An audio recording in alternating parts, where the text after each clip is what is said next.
Hey guys, this is Sheila's Creations Way, PromoSTK, and this is one of my famous rice dishes. Oh yeah. Hey everybody, it's your girl Sheila, PromoSTK, Sheila's Creations Way, and I'm getting ready to show you guys one of my ingredients to my rice. This is my special ingredient. Anytime I use meat liquor. Okay, first of all, you gotta use the parboiled long grain enriched rice. That's a must. Doesn't matter really what brand, as long as it's parboiled rice. So, we're gonna get 4 cups of rice. Yeah, 4 cups of rice. My nieces and my husband and everybody loves my rice. So, this will be enough for them to have for tonight and then for tomorrow night. So they're gonna get a 4 cups, and that's 4 cups of rice right there. 4 cups. And we're gonna pour it in the bowl. Alright. Now,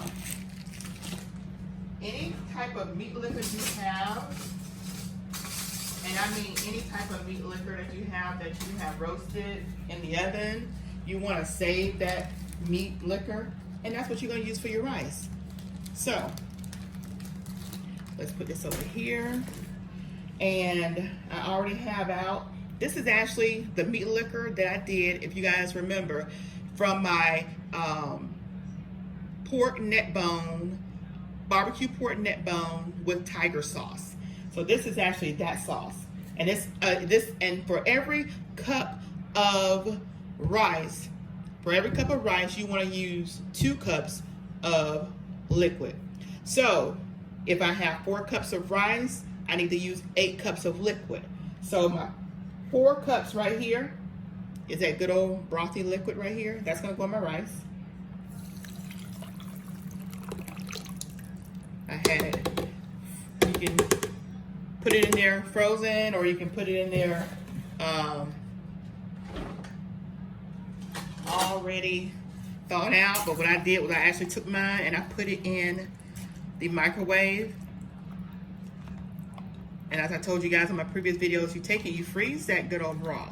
You don't have to go and buy that store-bought stuff that has like absolutely no flavor. Use your own flavor. And look at this. See how that rice looks? All right, now we're gonna add our water. And actually what I'm gonna do, because I don't wanna not get all that goodness out of there either, I'm gonna add my water, slide it over there, into this bucket right there.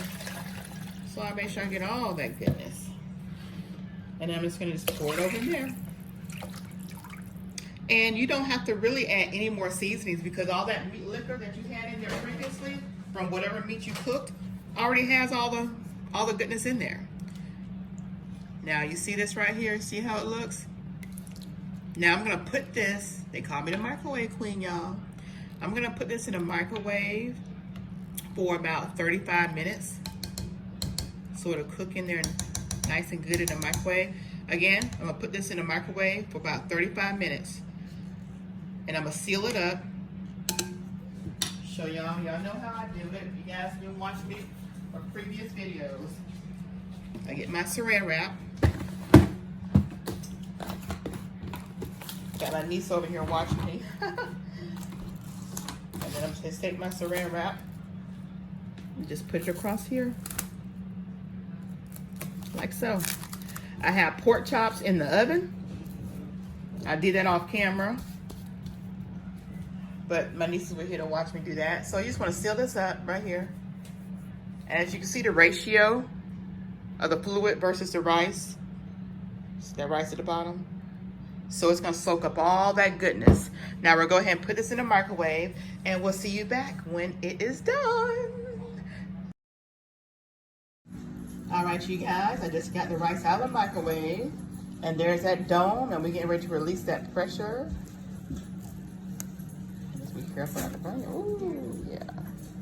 Careful not to burn yourself and all that goodness that comes to the top.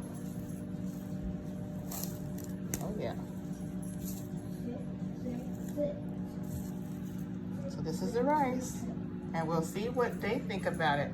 Like I say, every time I do my rice, it's always different, but it's always the bomb. So we'll see. At the table at PromoSTK, eating good in the neighborhood. Look at that rice. Let me just show y'all how flaky that rice is. Yes, look at that. See that steam coming out that rice? Oh yeah.